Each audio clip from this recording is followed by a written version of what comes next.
హరే కృష్ణ, అందరికీ వెల్కమ్. ఈరోజు మనము చైతన్య చరితామృతం మొదటి అధ్యాయము ఆది లీలలో మొదటి అధ్యాయాన్ని మనం చూడబోతున్నాం. చైతన్య చరితామృతానికి ఇంట్రడక్షన్ మనం ప్రీవియస్ క్లాస్లో చూసాము. సో అందులో మనం మంగళాచరణ ప్రోగ్రామ్ పార్ట్ అనేది స్టార్ట్ చేశాము. ముందుగా చైతన్య మహాప్రభు యొక్క ఆవిర్భావం గురించి మనం తెలుసుకున్నాం. చైతన్య మహాప్రభువు స్వయంగా శ్రీకృష్ణ భగవానుడే అనేటువంటి విషయాన్ని మనము తెలుసుకున్నాం. స్వయంగా శ్రీకృష్ణ భగవానుడే గౌర వర్ణంలో ఆవిర్భవించారు అనేటువంటిది మనం చూసాం. తర్వాత సచీదేవి గర్భాన జన్మించటము అనేటువంటిది జరిగింది. ఏ అవతారానైనా దాల్చగలిగినటువంటి శ్రీకృష్ణ భగవానుడే స్వయంగా చైతన్య మహాప్రభువుగా రావడము అనేటువంటిది, దేహము ప్రకాశంగా ఉంది, ఆయన కలియుగంలో అవతరించడం అనేటువంటిది జరిగింది. అయితే రాధాకృష్ణులు ఇద్దరూ కూడా ఆదిలో ఒకే రూపం. అలాంటిది రాధాకృష్ణులు వేరువేరుగా ప్రకటమవడం అనేటువంటిది జరిగింది. ఎంత అంటే అది ఎంత కాలం నుంచి రాధాకృష్ణులు వేరువేరుగా ప్రకటమయ్యారు అనేటువంటిది తెలియదు. చాలా అనంత కాలం నుంచి రాధారాణి శ్రీకృష్ణ భగవానుడు ఇద్దరు కూడా వేరువేరుగా ప్రకటమయ్యారు. యాక్చువల్గా అయితే ఆదిలో వాళ్ళిద్దరూ కూడా ఒకటే. రాధారాణికి శ్రీకృష్ణ భగవానికి ఏమీ తేడా లేదు. ఆ తరువాత కలియుగానికి వచ్చేసరికి మళ్ళీ రాధారాణి శ్రీకృష్ణుడు కలిసి మళ్ళీ ఒకే వ్యక్తిగా చైతన్య మహాప్రభువుగా అవతరించడము అనేటువంటిది జరిగింది. ఎందుకు అవతరించారు? ఎందుకు చైతన్య మహాప్రభువులా శ్రీకృష్ణ భగవానుడు అవతరించారు? మళ్ళీ రాధారాణిలో ఉన్నటువంటి శక్తి, రాధారాణిలో ఉన్నటువంటి భావము మళ్ళీ శ్రీకృష్ణ భగవానుడు తీసుకొని ఒకేలాగా ఇద్దరు మళ్ళీ కలిసి ఒకళ్ళ ఎందుకు అవతరించారు అనేటువంటిది మనకి రహస్యముగా ఇక్కడ తెలియజేస్తున్నారు. మొదటిది, రాధారాణి యొక్క దివ్యమైనటువంటి ప్రేమ యొక్క మహిమని మనందరికీ కూడా తెలియచేయాలి. రాధారాణి యొక్క భక్తి, రాధారాణి యొక్క ప్రేమ యొక్క గొప్పతనాన్ని మనందరికీ తెలియచేయాలి. ఇది మొదటి కారణం. రెండవది, శ్రీకృష్ణ భగవానుడి యొక్క ప్రేమని ఆస్వాదించినటువంటి వాళ్ళలో ఎక్కువగా ఆస్వాదించింది ఎవరు అని అంటే ఎవరు? అందరికంటే ఎక్కువగా శ్రీకృష్ణ భగవానుడి యొక్క ప్రేమను ఆస్వాదించినటువంటిది ఎవరు అని అంటే రాధారాణి రాధారాణి మాత్రమే. అయితే అలాంటి ఒక ప్రేమను ఆస్వాదించినటువంటి రాధారాణి పొందినటువంటి భావాలు ఎలా ఉంటాయి అంటే, మనకి ఫుడ్ టేస్టీగానే ఉండొచ్చు, కానీ ఒక్కొక్కరికి ఒక్కొక్క రకమైన ఫీలింగ్ వస్తుంది. ఒకే ఫుడ్, ఒకే ఐటమ్ 10 మందికి పెడితే 10 మంది ఒకేలాగా ఫీల్ అవ్వరు. కానీ ఎవరో ఒకళ్ళు అందరికంటే ఎక్కువగా ఆనందంగా, అందరికంటే ఎక్కువగా ఎంజాయ్ చేస్తూ అనుభవించారనుకోండి, తీసుకున్నారనుకోండి, వాళ్ళ యొక్క ఆనందం ఎలా ఉంటుంది? అదే టాప్ మోస్ట్ ఫీలింగ్ అనమాట అది. అలానే శ్రీకృష్ణ భగవానుడు అందరికీ ఒకటే. ఇక్కడున్న గోపికలకి, రాధారాణికి, వ్రజవాసులకి, బృందావన వాసులకి, మధురవాసులకి అందరికీ ఒకడే, మనందరికీ కూడా ఒకడే. కానీ అందరికీ ఒకడే అయినా కానీ శ్రీకృష్ణ భగవాను మరి అందరూ ఒకలానే తీసుకుంటారా? శ్రీకృష్ణ భగవాను తీసుకోరు. రాధారాణి మనసులో ఉన్నటువంటి భావంతో పోల్చగలిగిన విధంగా ఎవరి భావాలు శ్రీకృష్ణ భగవానుడి పట్ల ఉండవు. అలాంటి ఒక భావం శ్రీకృష్ణ భగవానుడు ఎలా ఉంటుంది ఆ భావము అని చూడాలి అని అనుకున్నారు. అందుకనే రాధారాణిలా మారిపోవాలి. అది చూడాలంటే మీ మనసులో ఏముంది ఆలోచన, మీ మనసులో ఎలాంటి ఫీలింగ్ ఉంది, అత్యద్భుతమైనటువంటి ఆనందాన్ని అనుభవిస్తున్నప్పుడు మీకు వచ్చేటువంటి ఫీలింగ్ ఏమిటి అనేటువంటిది నేను తెలుసుకోవాలంటే నేను మీలా మారాలి. మీరు ఎంత చెప్పినా నాకు ఇలా ఉంది అలా ఉంది అని మీ మాటలతో వర్ణించినా అది మనకు అర్థం కాదు. ఎప్పుడైతే నేను మీలాగా మారిపోతానో అప్పుడు మీ మీ భావాలు నాకు అర్థమవుతాయి. అందుకనే చైతన్య మహాప్రభువుగా ఆయన రాధారాణి యొక్క భావాలను తీసుకొని రావడము అనేటువంటిది జరిగింది. ఇక అంతగా ఆకర్షించినటువంటి గొప్పతనం శ్రీకృష్ణ భగవానులో ఉంది కదా. రాధారాణి అంత గొప్పగా ఆస్వాదించగలిగారు అని అంటే ఆ గొప్పతనం ఎవరిలో ఉంది? శ్రీకృష్ణ రాధారాణిది భగవానులో ఉంది కదా, శ్రీకృష్ణ భగవానుడిలో ఉంది. మరి అలాంటి శ్రీకృష్ణ భగవానుడి యొక్క అద్భుతమైనటువంటి గుణాలని తెలియచేయటం కూడా ఇందులో ఒక ముఖ్యమైనటువంటి ఉద్దేశం. సో ఈ విధంగా ఆయన సచీదేవి గర్భాన శ్రీకృష్ణ భగవానుడు చైతన్య మహాప్రభువుగా రాధారాణి యొక్క భావాలను తీసుకొని అవతరించడం అనేటువంటిది జరిగింది కలియుగంలో. ఏ విధంగా అయితే సముద్రం మీద నుంచి సూర్యుడు ఉదయిస్తే ఎలా ఉదయిస్తాడో ఆ విధంగా చైతన్య మహాప్రభు ఉదయించడం అనేటువంటి జరిగింది. అంటే ప్రకాశవంతంగా ఉన్నారు చైతన్య మహాప్రభు. ఆయన గౌరవర్ణంలో ఉన్నారు. గౌరవర్ణంలో ఉన్నారు అంటే తెల్లగా ఉన్నారు. మామూలుగా అయితే కృష్ణుడు ఎప్పుడు అవతరించినా కానీ నల్లగానే ఉంటారు, నీలిమేఘశ్యాముడు. కానీ రాధారాణి భావాలను తీసుకుని వచ్చారు కాబట్టి రాధారాణి యొక్క రంగును కూడా తీసుకుని వచ్చారు స్వయంగా శ్రీకృష్ణుడే. ఓకే. చైతన్య మహాప్రభువు గురించి అనేక పురాణాలలో మనకి వివరణగా ఇవ్వడం అనేటువంటి జరిగింది. కొన్ని కొన్ని పురాణాలలో చైతన్య మహాప్రభువు అవతరించబోతున్నారు, ఆ, ఎలా అవతరిస్తున్నారు అనేటువంటిది కూడా ఇవ్వడం జరిగింది. కొన్ని కొన్ని పురాణాల్లో చైతన్య మహాప్రభు యొక్క తల్లిదండ్రుల గురించి తెలియచేయడం జరిగింది. కొన్ని కొన్ని పురాణాల్లో నవద్వీప్ ధామం గురించి కూడా చెప్పడం అనేటువంటిది జరిగింది. అంటే మాయాపూర్ ధామం గురించి కూడా చెప్పడం అనేటువంటిది జరిగింది.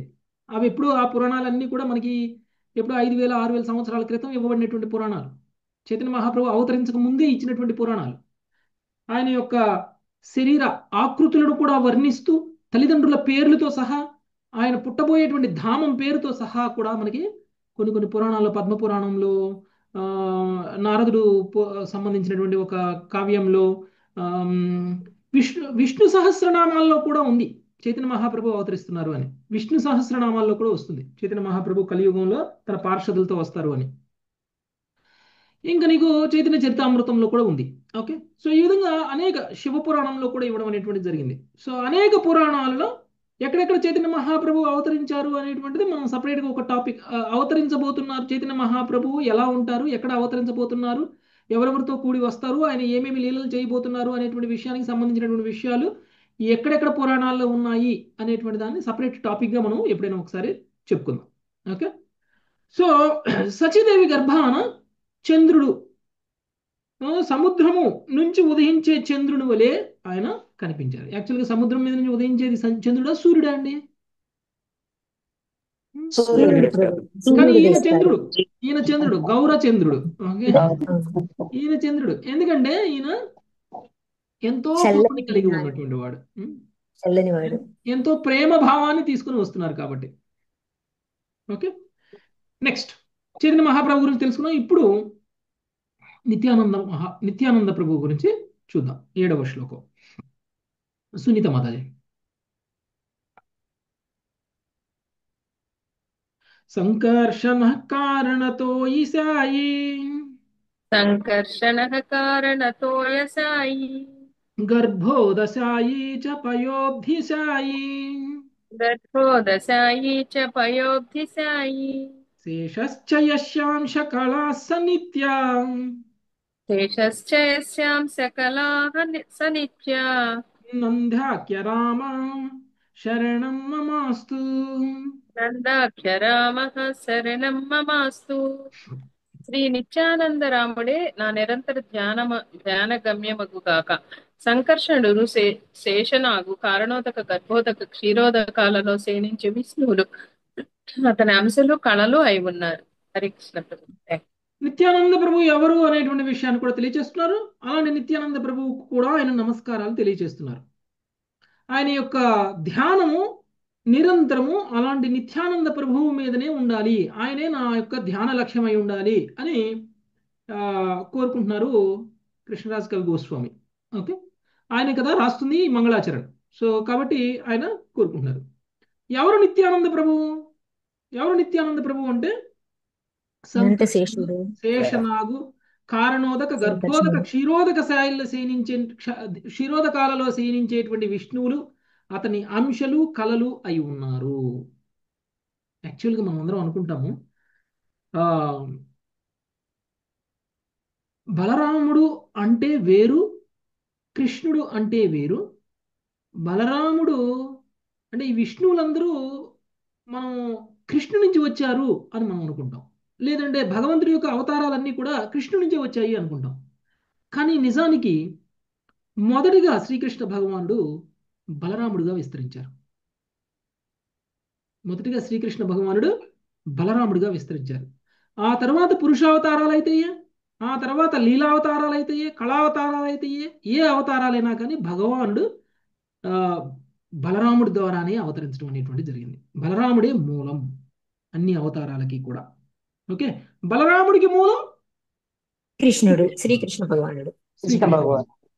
అదేంటి ప్రభు? సో మొదటగా సంకర్షణుడుగా, ఆ తర్వాత శేషనాగుగా, ఆ తర్వాత కారణోదక, గర్భోదక, క్షీరోదక సాయి విష్ణువులుగా అవతరించడము అనేటువంటిది జరిగింది.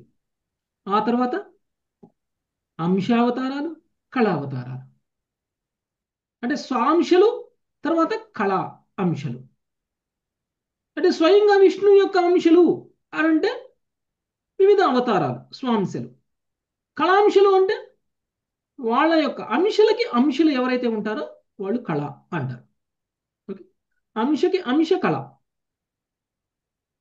అంటే భగవంతుడు ఫస్ట్ బలరాముడుగా విస్తరించి, అంటే సంకర్షణుడిగా విస్తరించి, ఆ తరువాత సంకర్షణుడు శేషనాగుగా, శేషనాగు కారణోదక, క్షీరోదక, గర్భోదక సాయి విష్ణువులుగా, ఆ తర్వాత వివిధ అవతారాలుగా, ఆ తర్వాత వివిధ కళావతారాలుగా, లీలావతారాలుగా అవతరించడము అనేటువంటిది జరిగింది. ఆయనే నిత్యానంద ప్రభు. ద్వాపర యుగంలో ఆ సంకర్షణుడే బలరాముడుగా రావడం జరిగింది. ఆ సంకర్షణుడే ఇప్పుడు నిత్యానంద ప్రభువుగా రావడం జరిగింది. ఓకే, ఏం తేడా లేదు. నిత్యానంద ప్రభువుకి బలరాముడికి ఏం తేడా లేదు. ఇప్పుడు మనం ఇద్దరు గురించి తెలుసుకున్నాం పంచతత్వలో కదండి. ఎవరెవరు? చైతన్య మహాప్రభు, రెండవది నిత్యానంద ప్రభు. చైతన్య మహాప్రభు స్వయంగా శ్రీకృష్ణ భగవానుడే, మరి నిత్యానంద ప్రభు స్వయంగా బలరాముడు. బలరాముడు. ఓకే, ఇక మనము ఇంకా నిత్యానందుడి గురించి ఏం చెప్తున్నారో చూద్దాం. 8వ శ్లోకం రామారావు ప్రభుజీ. మాయాతీతే వ్యాపి వైకుంఠలోకే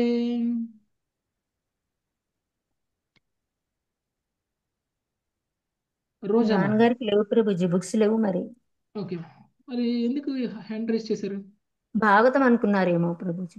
ఓకే, రోజా మాతాజీ. హరే కృష్ణ ప్రభుజీ. మాయాతీతే వ్యాపి వైకుంఠలోకే మాయాతీతే వ్యాపి వైకుంఠలోకే పూర్ణైశ్వర్యే శ్రీ చతుర్వ్యూహ మధ్యే పూర్ణైశ్వరే శ్రీ చతుర్వ్యూహ మధ్యే రూపం యశోద్భాతి సంకర్షణాఖ్యం రూపం యశోద్భాతి సంకర్షణాఖ్యం తం శ్రీ నిత్యానంద రామం ప్రపద్యే. తం శ్రీ నిత్యానందరామం ప్రపద్యే. వాసుదేవుడు సంకర్షణుడు ప్రద్యుమ్నుడు అనిరుద్ధుని కూడినట్టి చతుర్వ్యూహ నడుమ సంకర్షునిగా తెలియబడే శ్రీ నిత్యానందరాముని పాద పద్మాలను ఆశ్రయిస్తున్నాను. పూర్ణ ఐశ్వర్యవంతుడై అతడు భౌతిక సృష్టికి అతీతంగా వైకుంఠలోక స్థితుడై ఉంటాడు. హరే కృష్ణ ప్రభు. చతుర్వ్యూహం యాక్చువల్గా భగవంతుడు చతుర్వ్యూహంగా విస్తరించడం అనేటువంటిది జరుగుతుంది. ముందుగా బలరాముడుగా, బలరాముడి నుంచి చతుర్వ్యూహం వస్తుంది. చతుర్వ్యూహంలో మళ్ళీ ఎవరుంటారు? వాసుదేవుడు, సంకర్షణుడు, ప్రద్యుమ్నుడు, అనిరుద్ధుడు. వాసుదేవ, సంకర్షణ, ప్రద్యుమ్న, అనిరుద్ధులు. మళ్ళీ తర్వాత ఈ చతుర్వ్యూహం నుంచి ద్వితీయ చతుర్వ్యూహం రావడం అనేటువంటి జరుగుతుంది. అయితే ఎవరి నుంచి వస్తుంది ద్వితీయ చతుర్వ్యూహం? సంకర్షణ నుంచి వస్తుంది. ఆ ద్వితీయ చతుర్వ్యూహంలో కూడా మళ్ళీ వాసుదేవుడు, సంకర్షణుడు, ప్రద్యుమ్నుడు, అనిరుద్ధుడు. ఆ ద్వితీయ చతుర్వ్యూహంలో ఉన్నటువంటి సంకర్షణుడు ఎవరైతే ఉన్నారో ఆయన నుంచి పురుషావతారాలు వస్తాయి. ఓకే, అంటే మొదటి సంకర్షణుడికి మూలము బలరాముడు, రెండవ సంకర్షణుడికి మూలము మొదటి సంకర్షణుడు. మొదటి సంకర్షణుడు బలరాముడి నుంచి మొదటి సంకర్షణుడు వచ్చాడు, మొదటి సంకర్షణ నుంచి రెండవ సంకర్షణుడు వచ్చాడు, రెండవ సంకర్షణ నుంచి సాయి విష్ణు, కారణోదక సాయి విష్ణు, కారణోదక సాయి విష్ణు నుంచి గర్భోదక సాయి విష్ణు, గర్భోదక సాయి విష్ణు నుంచి క్షీరోదక క్షీరోదక ఓకే. ఈ విధంగా ఇవన్నీ కూడా పురుషావతారాలు. అంటే పురుషావతారాల యొక్క ముఖ్య ఉద్దేశం ఈ సృష్టి క్రమం నడపడం, సృష్టి క్రమాన్ని చేయడం. ఆ తరువాత ఈ సృష్టి క్రమం అయిపోయిన తర్వాత, అంటే సృష్టింపబడిన తర్వాత, ఈ విశ్వం సృష్టింపబడిన తర్వాత అందులో కార్యకలాపాలు, అందులో లీలలు చేయడం కోసం మళ్ళీ లీలావతారాలుగా రావడం. ఎందుకు లీలలు చేయడానికి రావాలి? ఎందుకంటే ఈ సృష్టిలోకి జీవులు వచ్చారు కాబట్టి జీవులను ఆకర్షించి మళ్ళీ తిరిగి తన దగ్గర తీసుకెళ్ళడం కోసం భగవంతుడు ఈ ఏర్పాట్లన్నీ చేశారు. ఓకే. అయితే పూర్ణ ఐశ్వర్యవంతుడు అయినటువంటి వాడు, భౌతిక సృష్టికి అతీతంగా ఉన్నటువంటి వాడు, వైకుంఠ లోకంలో స్థితుడై ఉన్నటువంటి వాడు అయినటువంటి సంకర్షణుడికే మూలమైనటువంటి బలరాముడు. ఓకే. బలరాముడు అంటే మనం చాలా సామాన్యమైనటువంటి వ్యక్తిగా మనం చూడకూడదు. స్వయంగా భగవానుడే పూర్ణ ఐశ్వర్యవంతుడు. షడైశ్వర్య పూర్ణంగా ఉంటారు. షట్ ఐశ్వర్యాలు సంపూర్ణంగా ఎవరికైతే ఉంటాయో వాళ్ళు భగవంతుడు. అంటే మరి కృష్ణుడి గురించి 6 ఐశ్వర్యాలు సంపూర్ణంగా ఉన్నాయి అని చెప్తున్నాం కదా, ఇక్కడ బలరాముడి గురించి కూడా చెప్తున్నాం 6 ఐశ్వర్యాలు సంపూర్ణంగా ఉన్నాయి అని. అంటే కృష్ణుడికి బలరాముడికి ఏమీ తేడా లేదు అని అర్థం. ఓకే. ఒకళ్ళు సేవక భగవాన్ అయితే ఒకళ్ళు సేవింపబడే భగవానుడు. ఓకే. అంతే తేడా. సో నెక్స్ట్ 9వ శ్లోకం.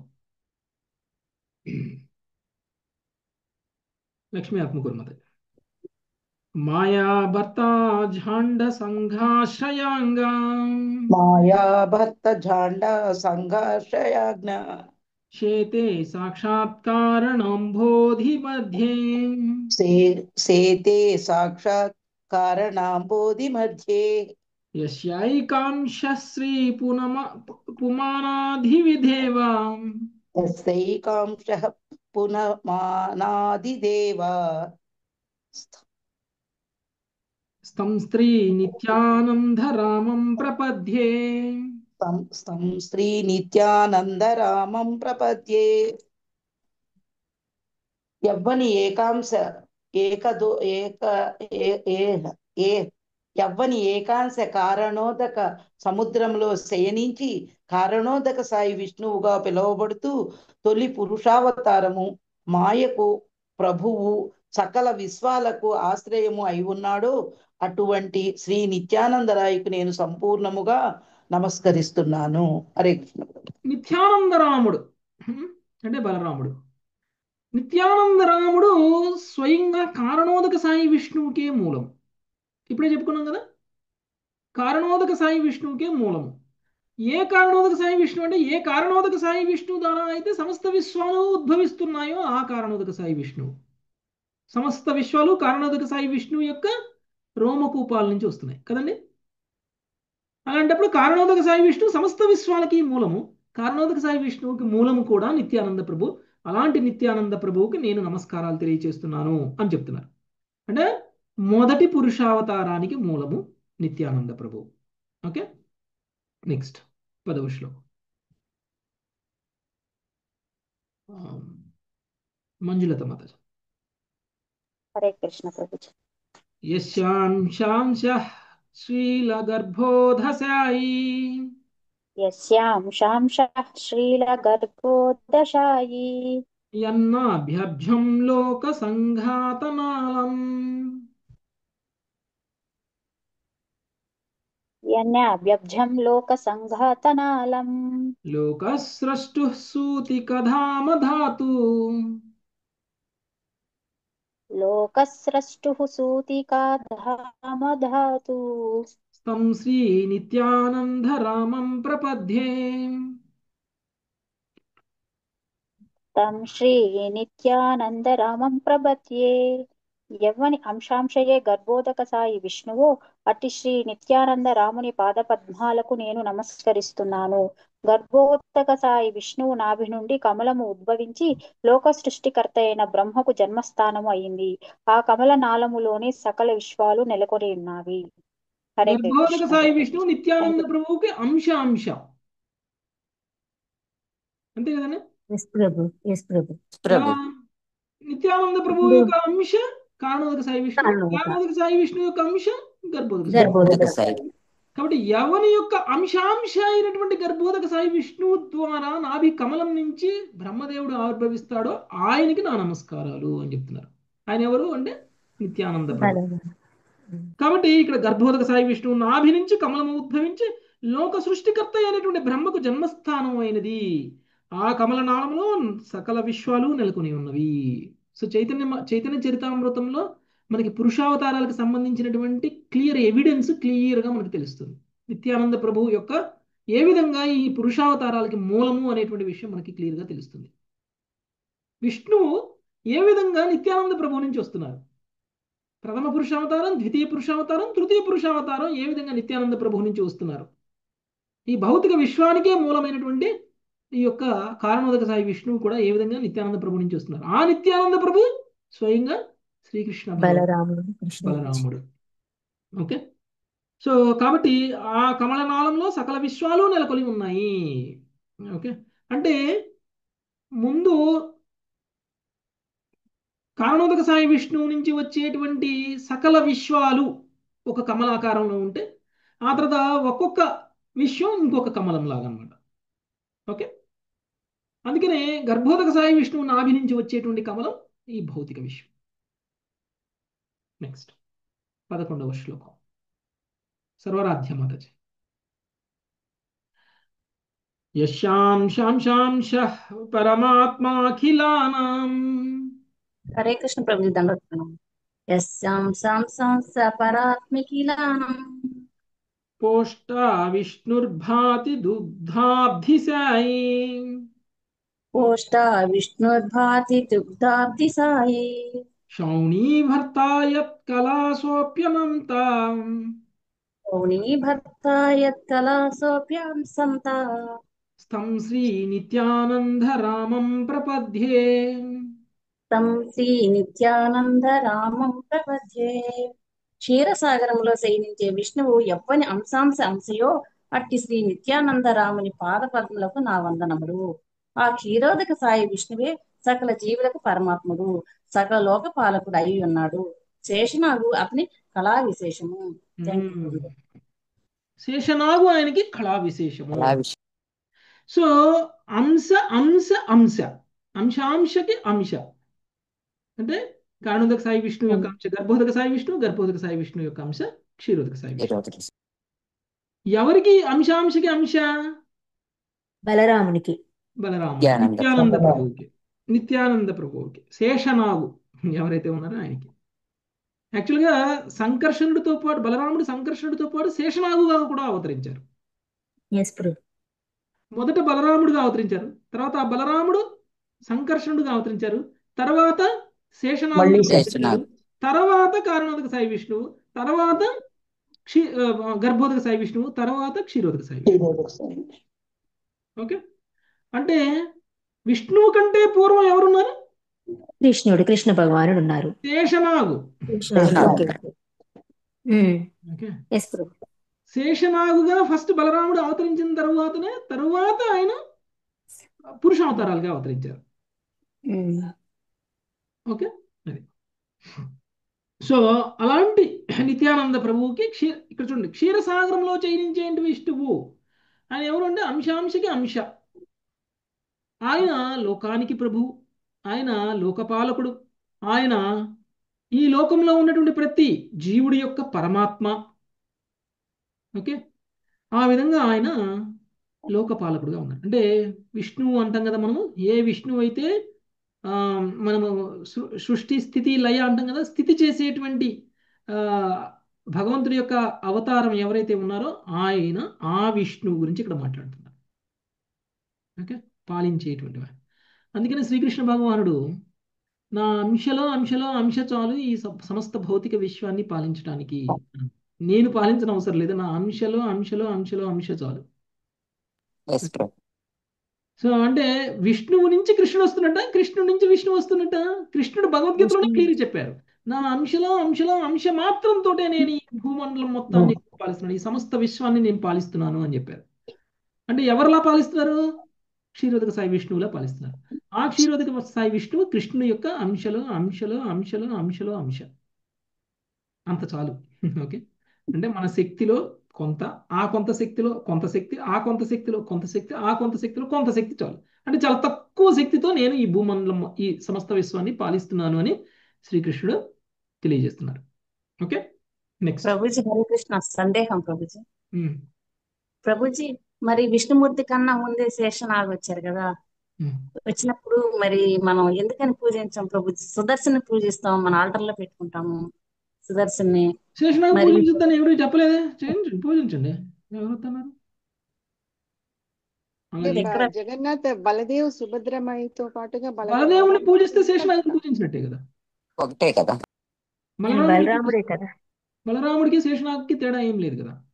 ఆ, ఓకే, యాక్చువల్గా శేషనాగుగా ఎందుకు వచ్చారంటే విష్ణువుకి సేవ కోసం. సేవకు ఎస్ ప్రభు. సేవకు భక్తులు. ఎక్కడ భగవంతుడు అవతరించినా కానీ మళ్ళీ సేవక భగవానుగా అవతరిస్తారు. ఆ, భగవంతుడు భగవానుల్లా సేవక భగవానుల్లా కూడా అవతరిస్తారు. కృష్ణుడు వచ్చినప్పుడు బలరాముడుగా వచ్చారు, రాముడు వచ్చినప్పుడు లక్ష్మణుడిగా వచ్చారు కదా. ఎస్ ప్రభు. చైతన్య మహాప్రభు వచ్చినప్పుడు నిత్యానంద ప్రభు. నిత్యానంద మహాప్రభుగా వచ్చారు. అంటే ఎక్కడైనా ఇద్దరిద్దరుగా వస్తారు.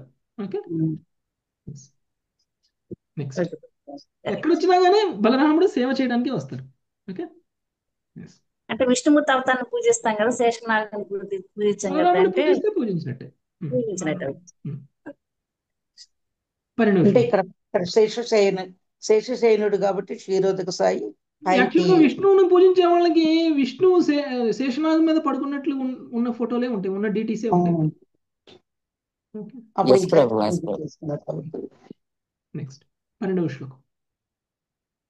హైమవతి మాతజ. మహావిష్ణుర్జగత్కర్త మాయయా యః సృజత్యతః మహావిష్ణు జగత్కర్త మాయయా యత్సృజత్యతః అస్యావతార ఏవాయం అద్వైతాచార్య ఈశ్వరః. అస్యావతార ఏవాయం అద్వైతాచార్య ఈశ్వరః. హరే కృష్ణ ప్రభు. మాయాకలాపాల ద్వారా జగత్తును సృష్టించే కార్యాన్ని చేసే మహావిష్ణువు యొక్క అవతారమే అద్వైతాచార్యులు. హరే కృష్ణ ప్రభు. ధన్యవాదాలు ప్రణామం. భగవంతుడు యొక్క మాయ ద్వారా ఈ భౌతిక సృష్టి మొత్తం కూడా నడుస్తుంది కదండి. భగవంతుడి కంట్రోల్లో మాయ ఉంది. ఎవరి కంట్రోల్లో ఉంది మాయ? భగవంతుడి విష్ణువు యొక్క యొక్క కంట్రోల్లో ఉంది. కృష్ణ భగవాన్ కంట్రోల్. విష్ణువు యొక్క కంట్రోల్లో ఉంది. అదే విష్ణు కంట్రోల్. విష్ణుడికి తేడా లేదు, కానీ ఆ విష్ణువు కూడా శ్రీకృష్ణ భగవానుడి యొక్క అంశ. ఓకే, సో అలాంటి భౌతిక జగత్తును సృష్టించే కార్యాన్ని చేసేటువంటి మహావిష్ణువు యొక్క అవతారమే అద్వైతాచారి.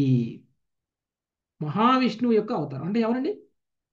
కారణోదక సాయి విష్ణువు యొక్క అవతారం ఎవరైతే ఉన్నారో ఆయన అద్వైతాచారి. ఈయనకి అందుకనే అద్వైత అని పెట్టారు. అద్వైత అంటే ఏంటండి? ద్వైత అంటే ఏంటి? రెండు. అద్వైతం అంటే ఒకటిగా. ఒకటి. అద్వైత అంటే వేరు కాదు అని ఒకటిగా. అర్థం. ద్వైత అంటే వేరు వేరు అని అర్థం. అద్వైత అంటే వేరు వేరు కాదు, ఒకటే అని చెప్పడం. ఒకటే. అద్వైతాచార్యుడికి విష్ణువుకి ఏమీ తేడా లేదని చెప్పడం, మహావిష్ణువుకి. అందుకని ఆయన అద్వైతాచార్య అయ్యారు. శ్రీ ప్రభుజీ మనకి మహావిష్ణువుకి అద్వైతాచారికి ఏమి తేడా లేదు. శ్రీ మహావిష్ణువే అద్వైతాచారిగా అవతరించారు. Okay, yes Mataji. డీటీస్ లో అక్కడ మనకి అద్వైతాచార్య అంటే శివుడు అను విష్ణువు కలిపి అని శివుడు అన్నాడు కూడా కదా. సదాశివుడు. ఓకే, విష్ణువు. సదాశివు యొక్క అంశ కూడా అద్వైతాచార్యలో ఉంటుంది. అది ఇది రెండు వస్తాయి. సదాశివుడు అంటే ఇక్కడ యాక్చువల్గా రుద్రులు, ద్వాదశ రుద్రులు ఉన్నారు కదా, 12 మంది. ఓకే, అవును ప్రభు, వాడి రుద్రులందరికీ పేరు సదాచార్య. మూల రుద్రుడు ఉన్నారు కదా, ఆయన సదాచార్య శివుడు. సదాశివుడు. ఆ సదాశివుడికి విష్ణువుకి తేడా లేదు. అంటే 11 మంది రుద్రుల్లో ఒక ఆయన శివుడు కదా ప్రభుజీ, ఆయన ఇప్పుడు మీరు అనే ఆయన ఆ శివుడికి విష్ణువుకి తేడా లేదు. విష్ణువు యొక్క అంశే ఆయన. Okay okay okay. ఓకే, విష్ణువు నుంచే వస్తారు ఆయన. కాబట్టి విష్ణువు యొక్క అంశకి విష్ణువుకి ఏం తేడా లేదు. ఓకే స్వయంగా విష్ణువులో ఉన్నటువంటి శక్తి సామర్థ్యాలన్నీ తీసుకుని వచ్చారు ఆయన. ఓకే, ఓకే అందుకని విష్ణువుకి ఆయనకి తేడా లేదు. కాబట్టి ఈయన విష్ణుతత్వం, అద్వైతాచార్య విష్ణుతత్వం. ఓకే, అంటే ఓకే ప్రభు. ఇప్పుడు సదాశివుడు కూడా విష్ణుతత్వమే. అర్థమైందా? సదాశివుడు కూడా విష్ణుతత్వమే, శివుడు విష్ణుతత్వం కాదు, అందరికీ హెడ్ సదాశివుడు కాబట్టి ఆయన విష్ణుతత్వం. ఆయన విష్ణుతత్వం. ప్రభుజీ శివుడు మాత్రం డిఫరెన్స్ సదాశివుడికి శివుడు అందరు శివుళ్ళకి మూల శివుడు అంటే ఎవరైతే శివుని ఉన్నారో అంశం. అడిగేది అడగండి మాతాజీ, సగం మాట్లాడిపోతే నాకు ఎలా అనిపిస్తుంది? నెట్ కట్ అయిపోతుంది. అది ప్రభుజీ ఇప్పుడు అంటే మనం కృష్ణుడు అదే విష్ణువే అంటాం కదా శివుడి కన్నా. ఇప్పుడు అంటే నేను సదాశివుడు వేరు, శివుడు వేరు. విష్ణుతో సమానం అనుకో. ఓకే సదాశివుడు ప్రభుజీ, శివుళ్ళందరి కన్నా ఎక్కువ సదాశివుడు అన్నారు కదా ఇప్పుడు మీరు. అదే సదాశివుడు విష్ణువు అంశ.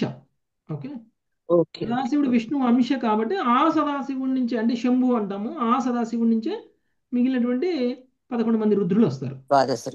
అంటే ఈ ద్వాదశ రుద్రులకి హెడ్ కదా ప్రభుజీ సదాశివుడు, మెయిన్ హెడ్ అని మెయిన్ కాదు, ఆయనకి మూలం సోర్స్. ఆయన నుంచి ఆయన నుంచి వచ్చారు. ఆయన స్వయంగా విష్ణువు యొక్క అంశ. ఓకే, సో అందుకని ఆ సదాశివుడు అంశనే అద్వైతాచారి కూడా. అంటే అద్వైతాచారిలో శివుడి అంశం ఉంది, విష్ణు అంశం ఉంది. ఆయన విష్ణువు నుంచి కూడా వేరు కాదు, శివుడి నుంచి కూడా వేరు కాదు ఆయన. ఓకే, అద్వైతాచారి. నెక్స్ట్ సత్తయ్య ప్రభు. అద్వైతం హరిణాద్వైతాన్ ఆచార్యం భక్తి శంశనాత్. అద్వైతారినాద్వైతాచార్యం భక్తి సంశనాత్. భక్తావతారమీశం తం అద్వైతాచార్యమాశ్రయే. భక్తావతారమీశం తం అద్వైతాచార్యమాశ్రమే. కృష్ణ ప్రభుజీ. దేవదేవుడగు హరికి అభిన్నుడైన కారణంగా ఆయన అద్వైతుడని పిలువబడినాడు. భక్తి యోగాన్ని ప్రచారం చేసే కారణంగా ఆచార్యుడని పిలువబడినాడు. భగవంతుడు భక్తావతారము అయినట్టి ఆయనను నేను ఆశ్రయిస్తున్నాను. హరే కృష్ణ. హరే కృష్ణ. సో ఎందుకు ఆయన అద్వైతాచార్యుడు అని పిలువబడ్డాడు అనేటువంటిది మనకి ఇక్కడ తెలియజేస్తున్నాడు. దేవదేవుడైనటువంటి హరికి అభిన్నుడు కాబట్టి ఆయన అద్వైతుడు అయ్యారు. భక్తుడుగా అవతరించి భగవంతుడి గురించి ప్రచారం చేయడానికి వచ్చారు కాబట్టి ఆయన ఆచార్యుడు అయ్యారు. అందుకని ఆయన అద్వైత ఆచార్య అని పిలువబడ్డారు. ఓకే, కాబట్టి అద్వైతాచారి స్వయంగా విష్ణువుకి అభిన్నం, హరికి అభిన్నం. అందుకని మనం తులసిని అర్పిస్తాం కదండి పాదాలకి, అద్వైతాచారికి కూడా అర్పించవచ్చు తులసిని. ఓకే, సో చైతన్య మహాప్రభువుకి తులసి అర్పించవచ్చు, బలరాముడికి అంటే నిత్యానంద ప్రభువుకి అద్వైతాచారికి కూడా మనం తులసిని అర్పించవచ్చు, ఎందుకంటే ఆయన విష్ణుతత్వం కాబట్టి. నెక్స్ట్ పంచతత్వం గురించి చెప్తున్నారు. మిగిలినటువంటి సత్యవతి మాతాజీ. పంచతత్వాత్మకం కృష్ణం భక్త రూపస్వరూపకం. పంచతత్వాత్మకం కృష్ణం భక్తి రూపస్వరూపకం.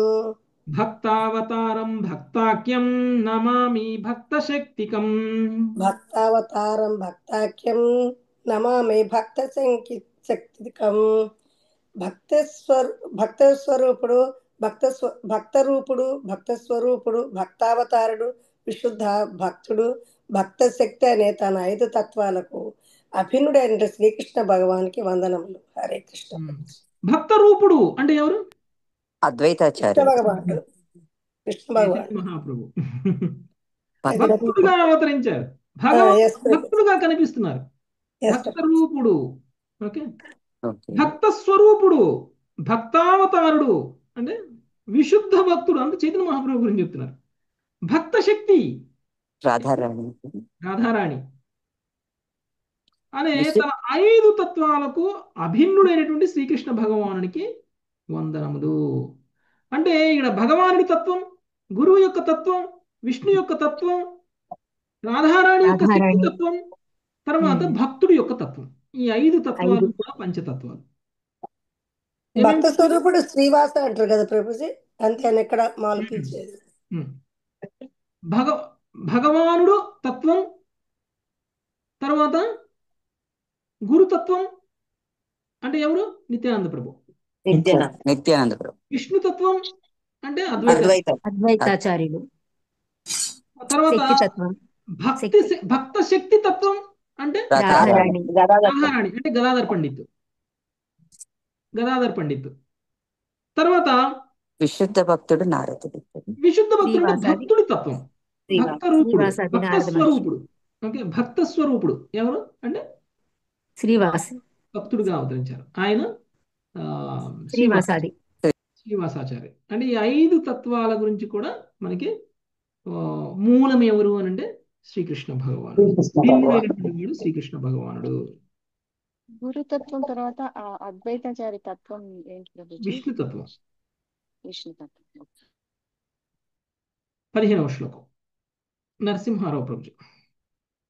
జయతాం సురతౌ పంగోర్మమ మమ మందమతేర్ఘతి.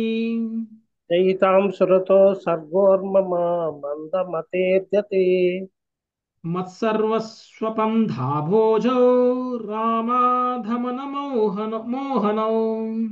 మత్సర్వసపదాంభోజో రాధా మదన మోహనో. పరమ కరుణామయులైన రాధా మదన మోహనులకు జయము జయము. నేను కుంటివాడను, అర్ధమతినైనను, వారే నాకు మార్గదర్శకులు. వారి చరణ కమల వలె నాకు సర్వస్వము. హరే కృష్ణ ప్రభుజీ, దండవత్సము. సో ఆయన రాధా మదన మోహనులకి జయము జయము అని అంటున్నారు. అంటే నాకు ప్రేరణ ఆయన రాధా మదన మోహనుడు. కృష్ణరాజ కవి గోస్వామి ఏమంటున్నారు? నేను గుడ్డివాణ్ణి, కుంటివాణ్ణి, నాకు శక్తి సామర్థ్యాలు లేవు, నా తెలివితేటలతోటి నేను చైతన్య చరితామృతం రాయడం లేదు. నాకు ఇచ్చినటువంటి శక్తి ఎవరిది? నేను రాసేటువంటి శక్తి ఎవరిది? రాధా మదన మోహన్. ఆయన ఇస్తే శక్తి, ఆయన ప్రేరణ ఇస్తే నేను రాస్తున్నాను. కాబట్టి స్వయంగా భగవంతుడితో ఇవ్వబడినటువంటిది ఇది కదా. ఒక భక్తుడికి భగవంతుడు శక్తినిస్తే ఆ భగవంతుడు భక్తుడి ద్వారా కార్యకలాపాలు చేస్తారు కదా. భగవంతుడు స్వయంగా ఏమీ చేయాల్సిన అవసరం లేదు, తన భక్తుల ద్వారా చేపిస్తారు. అందుకనే విశుద్ధ భక్తుల యొక్క మాట, విశుద్ధ భక్తుల యొక్క కర్మ దివ్యం. ఎందుకంటే స్వయంగా భగవంతుడే విశుద్ధ భక్తుల మాధ్యమం ద్వారా చేస్తారు. కాబట్టి చైతన్య చరితామృతాన్ని ఇచ్చినటువంటి కృష్ణరాజ కవి గోస్వామి కూడా చెప్తున్నారు, నాకు ఇలాంటి శక్తి సామర్థ్యాలు లేవు, నేను కుంటివాణ్ణి, గుడ్డివాణ్ణి, మూగవాణ్ణి, నాకు ఇంత జ్ఞానం కూడా లేదు. ఇదంతా ఒకవేళ నేను రాస్తున్నాను అని అంటే ఇది స్వయంగా భగవంతుడి యొక్క శక్తి. ఆ భగవంతుడికి నేను చరణ కమలాలకే నా సర్వస్వము అర్పించి ఉన్నాను అని చెప్తున్నారు. ఎవరు మాతాజీ ఇంతకుముందు మంగళాచరణం ఓన్లీ 3 శ్లోకాలు, 6 శ్లోకాలు, 7 శ్లోకాలు అన్నారు? అర్థమైందా మంగళాచరణం ఎందుకు ఇక్కడ దాకా ఉందని? 14 శ్లోకాలని. ఓకే, నెక్స్ట్ 16వ శ్లోకం. సునీత మదర్.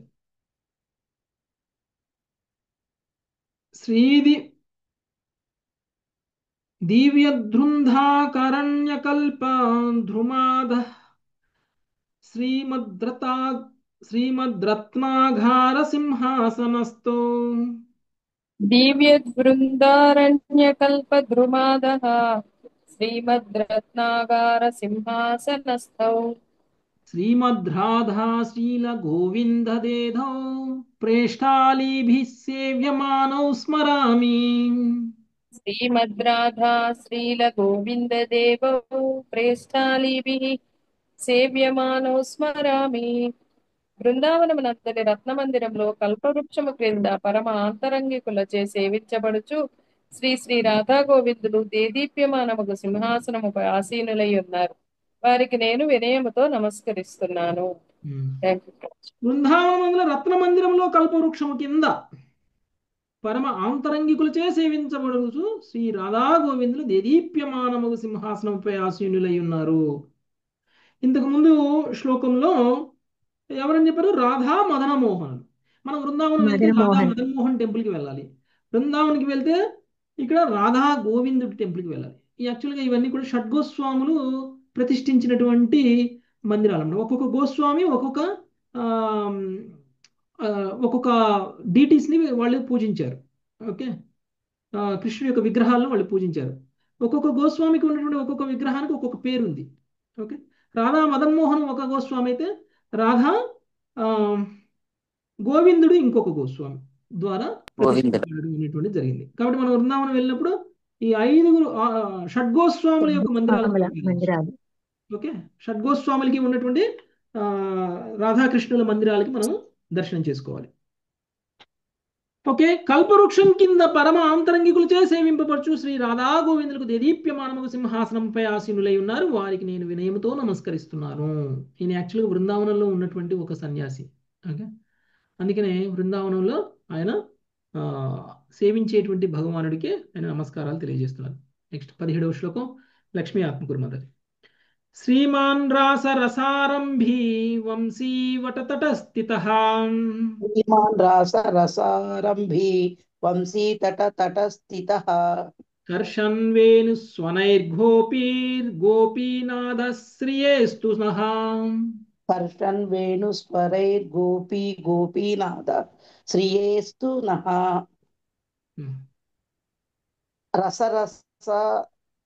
రసరసమునకు రాసరసమునకు ఆరంభకుడైన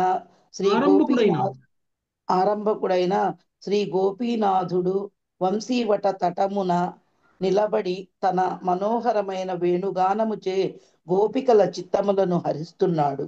వారందరూ నన్ను అనుగ్రహించెదరుగాక. హరే కృష్ణ ప్రభు. శ్రీ గోపీనాథుడు వంశీవటంలో ఉంటారు. వంశీవట తటమున ఆయన ఈ గోపీనాథుడు ఎవరైతే ఉన్నారో ఆయనే రాసరసమునికి ఆరంభకుడు. రాస నృత్యం చేశారు కదా, అప్పుడు అక్కడ శ్రీకృష్ణ భగవానుడు ఎలా అయితే ఉంటారో ఆయనే గోపీనాథుడు. ఆ గోపీనాథుడు నన్ను అనుగ్రహించుగాక అని ఆయన అన్నారు. ఆయన ఎక్కడున్నారంటే వంశీవట తటమున నిలబడి తన మనోహరమైనటువంటి వేణుగానంతో గోపికల మొత్తాన్ని కూడా ఆకర్షిస్తూ ఉన్నారు. ఓకే, అక్కడ ఆయన ఉన్నారు. సో అది కూడా మీరు దర్శనం చేసుకోవచ్చు బృందావనంలో. 3 టెంపుల్స్ పేర్లు చెప్పారు కదా ప్రభుజీ, రాధా మదన మోహన, రాధా గోవింద, గోపీనాథ మందిర్. ఇవన్నీ షడ్గోస్వాములు స్థాపించారు ప్రభు. ఇది కూడా నెక్స్ట్ మంజులత మాతాజీ. జయ జయ శ్రీ చైతన్య జయ నిత్యానంద జయ ద్వైత చంద్ర జయ గౌరభక్త వృంద. జయ జయ శ్రీ చైతన్య జయ నిత్యానంద జయ ద్వైత చంద్ర జయ గౌరభక్త బృంద. శ్రీ చైతన్య నిత్యానందులకు జయము జయము, అద్వైతాచార్యునకు జయము, శ్రీ గౌర అనగా చైతన్య భక్త బృందానికి జయము. హరే కృష్ణ ప్రభు. చైతన్య మహాప్రభుకు జయము, నిత్యానంద ప్రభువుకు జయము, అద్వైతాచార్యకి జయము, భక్త బృందానికి జయము అని అంటున్నారు. పంచతత్వాన్ని అంతా కూడా పొగిడారు. పంచతత్వాన్ని మొత్తాన్ని కూడా తోడేశారు. సో అందుకనే మనం వైష్ణవ సదాచారాల ద్వారా మనం తెలుసుకోవాల్సినటువంటి ముఖ్యమైనటువంటి విషయం ఏమిటి అని అంటే, మనం ఏదైనా సరే ఆధ్యాత్మిక కార్యక్రమాన్ని స్టార్ట్ చేయడానికంటే ముందు మనం భగవంతుడిని గ్లోరిఫై చేస్తాం. మనం కీర్తన అయిపోయిన తర్వాత మనం ఏం చేస్తామండి? జయ జయ శ్రీ చైతన్య జయ నిత్యానంద జయ ద్వైత చంద్ర. సో లాస్ట్ జై జగన్నాథ్ జై బలదేవ్ చెప్తాం కదా, జయ జగన్నాథ బలదేవ శుభ జయ సుభద్రమాయ జయ సుదర్శన. చివరికి all glories to Shri Prabhu, all glories to Guru Gauranga assembled devotees అని కూడా అంటాం. కాబట్టి అక్కడ జయం అని ఎవరికి చెప్తున్నామంటే అక్కడ ఉన్నటువంటి భక్తులకు కూడా చెప్తున్నాం. అంటే ఏదైనా గొప్పతనం ఉంటే అది భక్తులకు చెందుతుంది, ఏదైనా తప్పులుంటే అది నాకు చెందుతుంది. కృష్ణ భగవాన్ నిజంగా అంటే చెప్పేటువంటి ఏదైనా సరే, చేసేటువంటి ఏ పనిలో అయినా సరే మీకు ఒకవేళ ఏదైనా గొప్పగా అనిపిస్తే అది నా గొప్పతనం కాదు, అది నాకు నా భగవంతుడు ఇచ్చినటువంటి కరుణ శక్తి, నాకు పూర్వ ఆచార్యులు ఇచ్చినటువంటి కృప. గొప్పగా మీకేమైనా అనిపిస్తే అది వాళ్ళు ఇచ్చిన కృప వల్ల మీకు అలా అనిపిస్తుంది అంతే. ఒకవేళ నేను చెప్పేటప్పుడు ఏదైనా తప్పు చెప్తున్నాను అనుకోండి, ఆ తప్పుకి కారణం నా ఆచార్యులు కాదు, ఆ తప్పుకు కారణం నేను. ఓకే, సో అది ఒక వినయంగా ఉండేటువంటి భక్తుడి యొక్క బిహేవియర్. అందుకని ఆయన ఆచార్యులందరికీ నమస్కారం తెలియజేస్తారు. ఇక్కడ అసెంబ్లీ అయినటువంటి భక్తులందరికీ కూడా నమస్కారాలు తెలియజేస్తారు. ఓకే, ఈ క్లాస్ చెప్పుకుంటుంటే క్లాస్లో ఉన్నటువంటి భక్తులందరికీ కూడా జయం. ఓకే, నెక్స్ట్ 19వ శ్లోకం సర్వరాధ్య మాతాజీ. ये इति न ठाकुर गौड़िया के करियाचेन आत्मसात. హరే కృష్ణ ప్రభు. ఏ ఇతిన ఠాకూర గౌడి ఆకే కరియా చేన ఆత్మసాత్. ये तिनेर चरण बंधो तिने मोर नाधाम. ఏ తినేర చరణవంతో తినే మోరనాథ. హరే కృష్ణ. ఈ ముగ్గురు బృందావన ఆరాధ్యమూర్తులు మదనమోహనుడు, గోవిందుడు, గోపీనాథుడు గౌడీ వైష్ణవుల చిత్తములను ఆకర్షించారు. నా చిత్తనాథులైన ఈ ముగ్గురి పాద పద్మలకు నమస్కరిస్తున్నాను. శ్రీల ప్రభుపాదుల వారి భాష్యము. శ్రీ చైతన్య చరితామృత గ్రంథకర్త ముగ్గురు బృందావన ఆరాధ్యమూర్తులకు అనగా శ్రీ రాధా మదనమోహనికి, శ్రీ రాధా గోవింద దేవునికి, శ్రీ రాధా గోపీనాథునికి నమస్కరిస్తున్నాను. బెంగాలీ వైష్ణవులకు, గౌడ వైష్ణవులకు ఈ ముగ్గురు ఆరాధ్యమూర్తులు ప్రాణ సమానులు. ఈ వైష్ణవులు బృందావనం నివసించాలనే సహజమైన ఇష్టాన్ని కలిగి ఉంటారు. శ్రీ చైతన్య మహాప్రభు పరంపరను ఖచ్చితంగా అనుసరించే గౌడీయ వైష్ణవుడు దివ్యానామ సంకేతం ద్వారా భగవంతుని అర్చిస్తారు.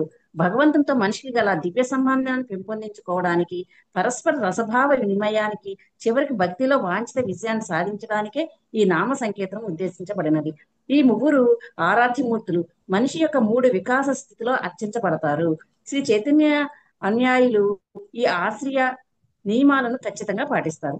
మదనమోహనునిగా, గోవిందునిగా, గోపీజన వల్లభునిగా శ్రీకృష్ణ ఆరాధించే అష్టాదశ దివ్యాక్షర వేద మంత్రంలోనే గౌడీ వైష్ణవులు తమ చర్మ పరమార్థాన్ని చూస్తారు. కామదేవుడైన మన్మథునే మోహపరిచేవాడు మదనమోహనుడు. గోవిందుడు ఇంద్రియాలను, గోవులను ఆనందపరిచేవాడు. గోపీజన వల్లభుడు గోపికల దివ్యప్రియుడు. భక్తులతో చేసే వివిధ లీలను అనుసరించి శ్రీకృష్ణుడు మదనమోహనుడని, గోవిందుడని, గోపీజన వల్లభుడని మరి ఇతర అసంఖ్యాక నామంతో పిలువబడతాడు. మదనమోహనుడు, గోవిందుడు, గోపీజన వల్లభుడు అని ఈ ముగ్గురు ఆరాధ్యమూర్తులకు అత్యంత విశేషమైన గుణాలు ఉన్నాయి. భగవంతునితో విస్మృత సంబంధాన్ని తిరిగి నెలకొల్పే స్థితిలో మదనమోహన్ని ఆరాధన జరుగుతుంది. భౌతిక జగత్తులో ఇప్పుడు మనం భగవంతుతో మన నిత్య సంబంధం గురించి ఏ మాత్రము తెలియని స్థితిలో ఉన్నాము. స్వశక్తితో స్వతంత్రముగా నడవలేని వాణిని పంగోహ అనే పదం సూచిస్తుంది. ఇక అతిగా లౌకిక కార్యాల్లో అనురక్తుడైన బుద్ధిహీనుడైన వ్యక్తిని మందమతేహ అనే పదం సూచిస్తుంది. అటువంటి వ్యక్తులు సకామ కర్మలలో లేదా మానసిక కల్పన జయాన్ని అభిలేషించక కేవలం భగవంతుని శరణజొచ్చడం మంచిది. భగవత్ శరణాగతియే జీవిత సిద్ధి కనుక ఆధ్యాత్మిక జీవనం ఆరంభంలో జనులు మదనమోహనిని అర్చించాలి. అప్పుడు అతడు వారిని ఆకర్షించి వారి ఇంద్రియ భోగానురక్తిని నశింపజేస్తాడు. మదనమోహన్తో ఈ సంబంధము సాధకులకు తప్పనిసరిగా ఉండాలి. దృఢమైన ఆసక్తితో మనిషి భగవంతుని సేవింపగోరినప్పుడు దివ్య సేవా పదంలో గోవిందుని అర్చిస్తాడు. గోవిందుడు సకలానందనిది. శ్రీకృష్ణ అనుగ్రహించే, భక్తుల అనుగ్రహించే మనిషి భక్తి యోగ పూర్ణత్వ స్థితికి చేరుకున్నప్పుడు బ్రజ గోపికల ఆనందమూర్తి అయిన గోపీజన వల్లభునిగా శ్రీకృష్ణుని తెలుసుకుంటాడు. 3 స్థాయిలో ఈ భక్తి యోగ పద్ధతిని శ్రీ చైతన్య మహాప్రభు వివరించారు. అందుకే వివిధ గోస్వాముల ద్వారా ఈ ముగ్గురు ఆరాధ్యమూర్తులు బృందావనంలో ప్రతిష్ఠించబడినారు. అక్కడ ఉన్నట్టి గౌడీ వైష్ణవులకు వారెంతో ప్రియమైన వారు. రోజుకు కనీసం ఒక్కసారైనా వారి ఆలయం సందర్శిస్తారు. ఈ ముగ్గురు ఆరాధ్యమూర్తుల ఆలయాలే కాకుండా బృందావనంలో పలు ఇతర ఆలయాలు కూడా ఉన్నాయి. జీవ గోస్వామి నిర్మించిన రాధా దామోదర మందిరము, శ్యామానంద గోస్వామి నిర్మించిన శ్యామసుందర మందిరము, లోకనాథ గోస్వామి నిర్మించిన గోకులానంద మందిరము, గోపాల భట్ట గోస్వామి నిర్మించిన రాధా రమణ మందిరము అటువంటివే. బృందావనంలో ప్రస్తుతం ఉన్నట్టు 5,000 మందిరాల్లో 400 ఏళ్ల పురాతనమైన 7 ప్రధాన మందిరాలు అతి ముఖ్యమైనవిగా ఉన్నాయి. హిమాలయాలకు దక్షిణ భాగానికి, వింధ్యా పర్వతాలకు ఉత్తర భాగానికి మధ్య ఉన్న ప్రాంతము గౌడీయ అని పదం సూచిస్తుంది. ఈ ప్రదేశము ఆర్యావర్తం అని ఆర్య ప్రదేశం పిలువబడుతుంది. ఈ భారత భూభాగము 5 ప్రాంతములుగా పంచగౌడి దేశం విభజించబడింది. సారస్వతము, కాశ్మీరు, పంజాబు, కన్యాకుబ్జము, నేటి లక్నో నగరంతో పాటు ఉత్తరప్రదేశ్, మధ్య గౌడ దేశము, మధ్యప్రదేశ్, మైథిల, బీహార్, బెంగాల్లో కొత్త ప్రాంతము, ఉత్కల, బెంగాల్ భాగము, ఒరిస్సా అనేవి ఆ 5 ప్రాంతము. బెంగాల్ ఒక్కొక్కప్పుడు గౌడ దేశం అని పిలువబడుతుంది. మైథిలిలో కొంత భాగము కావడము దానికి కొంత కారణమైతే, రాజా లక్ష్మణసేనుడు అనే హైందవ రాజు రాజధాని పేరు గౌడ కావడమే మరికొంత కారణమైంది. ఈ రాజధానియే తరువాతి గౌడపురముగా మారి క్రమముగా మాయాపురముగా అయింది. ఒరిస్సా భక్తులను ఒడియాలని పిలుస్తారు. బెంగాలీ భక్తులను గౌడీలని పిలుస్తారు. దక్షిణ భారత భక్తులను ద్రావిడులని పిలుస్తారు. ఆర్యవర్తంలో 5 ప్రాంతం ఉన్నట్టుగానే దక్షిణత్వము అంటే దక్షిణ భారతం కూడా 5 ప్రాంతాలు విభజించబడింది.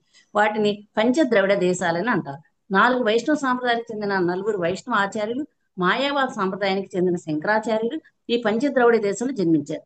గౌడీ వైష్ణవులందరూ ఈ 4 వైష్ణవ ఆచార్యులను ఎంతో ఆదరిస్తారు. ఈ 4 ఆచార్యులు శ్రీరాముదాచార్యులు ఆంధ్రప్రదేశ్ కు దక్షిణ భాగంలో ఉండే మహాభూతపురిలో జన్మించారు. శ్రీ మధ్వాచార్యులు మంగళూరు జిల్లాలోని పాజకము విమానగిరి వద్ద అవతరించారు. శ్రీ విష్ణు స్వామి పాండ్య దేశంలో అవతరించారు. శ్రీ నింబార్క స్వామి దక్షిణ భాగము కొనలాంటి ముంగేర పట్టణంలో జన్మించారు. శ్రీ చైతన్య మహాప్రభు మధ్వాచార్య సాంప్రదాయాన్ని స్వీకరించారు. కానీ శ్రీ చైతన్యాన్ని అనుయాయులు మధ్వ సాంప్రదాయానికి చెందిన వారమని చెప్పుకునే తత్వవాదులను ఆమోదించరు. మధ్వ సాంప్రదాయపు తత్వవాది శాఖకు తాము వేరని స్పష్టంగా చెప్పుకోవడానికే బెంగాలీ వైష్ణవులు గౌడీ వైష్ణవులని చెప్పుకుంటారు. శ్రీ మధ్వాచార్యులు శ్రీ గౌడ పూర్ణనందుడని కూడా పిలువబడినారు. కనుక మధ్వ గౌడీయ సాంప్రదాయం అనే పేరు గౌడీయ వైష్ణవ పరంపరకు చక్కగా సరిపోతుంది. మా గురువు గారైన ఓం విష్ణుపాద శ్రీమద్ భక్తి సిద్ధాంత సరస్వతి గోస్వామి మహారాజులు మాధ్వ గౌడీయ సాంప్రదాయంలోని దీక్షను స్వీకరించారు. Thank you Prabhu. Hare. So ఇప్పుడు ఎవరైతే చెప్పుకున్నామో ముగ్గురు కూడా ఆరాధ్యమూర్తులు ఎవరైతే ఉన్నారో మదనమోహనుడు, గోవిందుడు, గోపీనాథుడు. మనం ముగ్గురు గురించి చెప్పుకున్నాం. మదనమోహనుడు, గోవిందుడు, గోపీనాథుడు. ఈ ముగ్గురు కూడా గౌడీయ వైష్ణవులకి ఆరాధ్య దైవాలు. గౌడీయ వైష్ణవులు ప్రాణంతో సమానంగా చూస్తారు. గౌడీయ వైష్ణవులకి ప్రత్యేకమైనటువంటి ఆలయాలు వీళ్ళకి ఉన్నాయి అక్కడ బృందావనంలో ఉండడం. అందుకనే మనము గౌడీయ వైష్ణవులుగా మనం బృందావనం వెళ్ళి ఈ ఆలయాలను కనుక మనం దర్శనం చేసుకోకపోతే సంపూర్ణం అవనట్టే మన బృందావన్ ట్రిప్. ఓకే, సో ఇవన్నీ మనకి ఇంతకు ముందు బృందావనం వెళ్తే తెలియదు కదా. సో ఇంతకు ముందు కూడా బృందావనం వెళ్ళిన వాళ్ళు ఉండొచ్చు. కానీ ఎప్పుడైతే దాని గురించి మనం స్పష్టంగా తెలుసుకుంటామో అసలు ఏ విగ్రహం ఎవరు ప్రతిష్ఠించారో ఆ విగ్రహానికి ఉన్నటువంటి ప్రత్యేకత ఏంటి, మహిమ ఏమిటి అనేటువంటి విషయాన్ని తెలుసుకున్న తర్వాత మనం దర్శనం చేసుకుంటే అది సరి అయినటువంటి దర్శనం. సో మదనమోహనుడు అంటే స్వయంగా కామదేవుడికే అట్రాక్షన్ కలిగించినటువంటి వాడు. అంటే కామదేవుడి అందానికి మించినటువంటి అందం మదనమోహనుడిది. స్వయంగా కామదేవుడికి మించినటువంటి అందం ఎవరికైనా ఉంటుందా? కామదేవుడిని చూస్తే ఎలాంటి వాళ్ళైనా సరే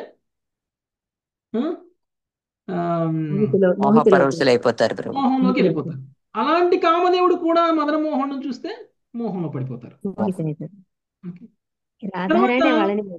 గోవిందుడు అంటే ఇంద్రియాలకి విందును కలిగించేవాడు, గోవులకి విందును కలిగించేవాడు, గోవులకి ఆనందాన్ని కలిగించేవాడు, ఇంద్రియాలకి గోవులకి ఆనందాన్ని కలిగించేవాడు గోవిందుడు. తర్వాత గోపీనాథుడు లేకపోతే గోపీజన వల్లభుడు. గోపీనాథుడు అన్నా గోపీజన వల్లభుడు అన్నా ఒకటే.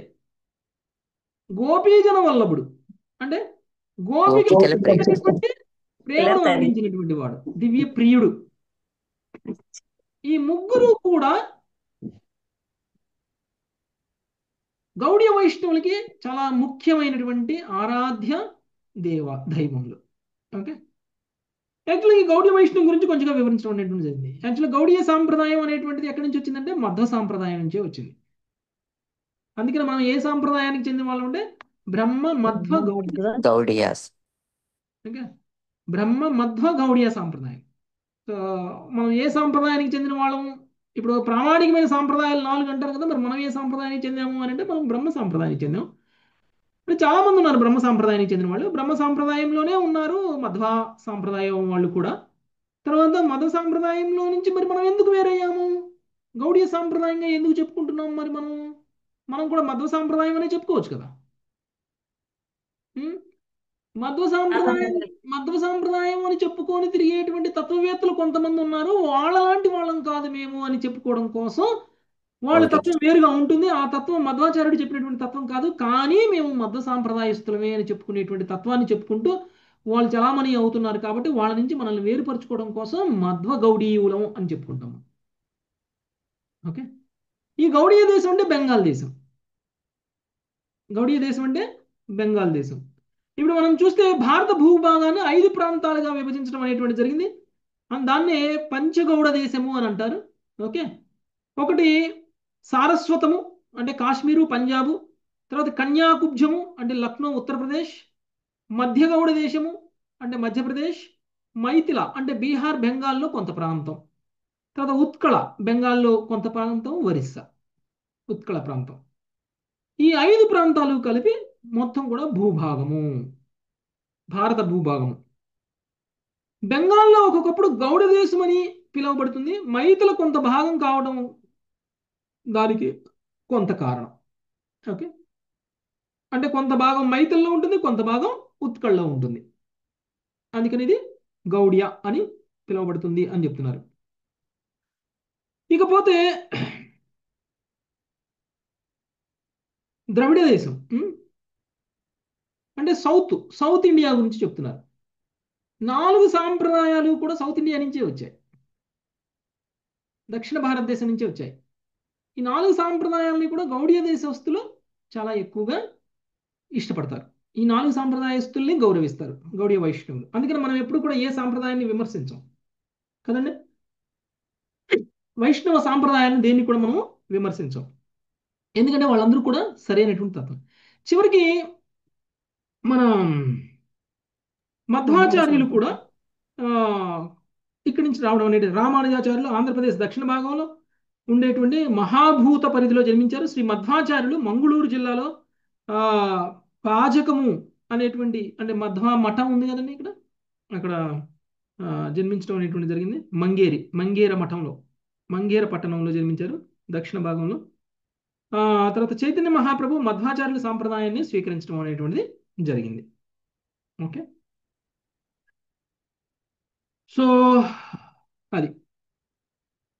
తర్వాత భక్తి సిద్ధాంత సరస్వతి గోస్వామి మహారాజు కూడా మధ్య గౌడీయ సాంప్రదాయంలోనే దీక్షని స్వీకరించడం అనేటువంటి జరిగింది. అందుకని మన సాంప్రదాయం అంతా కూడా మధ్య గౌడీయ సాంప్రదాయం. ఓకే, మధ్వ గౌడీయ సాంప్రదాయం. నెక్స్ట్ 20వ శ్లోకం. సర్వారాధ్య మాతాజీ చదివారు కదా, ఇప్పుడు రోజా మాతాజీ చదవండి. గ్రంథేర ఆరంభే కరి మంగళాచరణ గురు వైష్ణవ భగవాన్ తినేర స్మరణ. హరే కృష్ణ ప్రభు.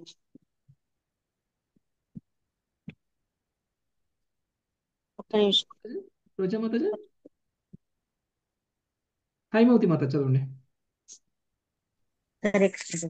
గ్రంథేర ఆరంభే కరి మంగళాచరణ గురు వైష్ణవ భగవాన్ తినేర స్మరణ.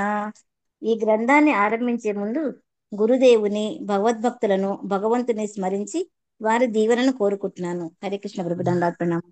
మనం ఏ విధంగా అయితే మంగళాచరణ చేస్తామో, మంగళాచరణలో మనం ఏ విధంగా అయితే మన పూర్వ ఆచార్యులందరినీ కూడా మనము దీవెల్ని ఎలా తీసుకుంటామో, వాళ్ళ కృప ద్వారా మనము ఏ విధంగా అయితే మంగళాచరణలో కోరుకుంటామో ఆ విధంగా ఈయన కూడా ఈ గ్రంథాన్ని రచించడానికంటే ముందు గురుదేవుని, భగవంతుడి యొక్క భక్తులని, భగవంతుడిని స్మరించి వాళ్ళ దీవెల్ని తీసుకోవాలి అని ఆయన అనుకుంటున్నారు. ఓకే, ఇక్కడ కాపుదాం మాతాజీ, నెక్స్ట్ రేపు చూద్దాం. సో ఈ మంగళాచరణలో చెప్పబడినటువంటి శ్లోకాలు ఏవైతే ఉన్నాయో, తత్వాలు ఏవైతే ఉన్నాయో, 5 తత్వాల గురించి చైతన్య మహాప్రభు, నిత్యానంద ప్రభు, లేకపోతే గురుతత్వము, లేకపోతే భక్తుల గురించి ఏవేవైతే చెప్పారో ఇవన్నిటి గురించి కూడా మళ్ళీ విశ్లేషణగా, వివరణగా మళ్ళీ మనకి రాబోయేటువంటి అధ్యాయాల్లో ఉండబోతుంది. Okay, thank you very much. Hare Krishna. వంచాకల్పతరుభ్యశ్చ కృపా సింధుభ్యశ్చ నమో నమః. హరే హరే హరే రామ హరే రామ రామ రామ హరే హరే.